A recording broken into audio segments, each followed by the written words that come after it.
Putri Aryani ternyata pernah mendaftar kompetisi America's Got Talent beberapa waktu lalu. Sayangnya pendaftaran Putri Aryani tak mendapat respons dari pihak AGT. Hal itu terungkap saat Putri Aryani menjalani sesi wawancara dalam kanal YouTube Fokus Indosiar.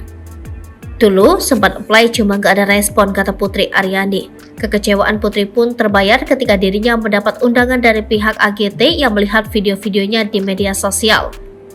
Terus tiba-tiba ada invitation dari pihak AGT. Jadi pihak AGT yang undang Putri karena katanya mereka interest lihat sosmed Putri, sambungnya. Putri Aryani mengaku ragu ketika mendapatkan undangan tersebut. Ia takut undangan itu palsu. Awalnya nggak nyangka, serius nih, hoax nggak, kata dia.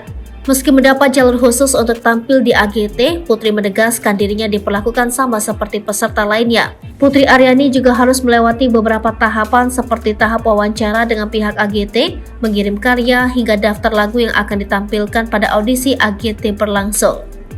Jadi meskipun invitation gak ada jalur khusus, tetap sama jalurnya, tetap ada interview, kirim-kirim lagu, apply lagu, dan segala macam pungkasnya.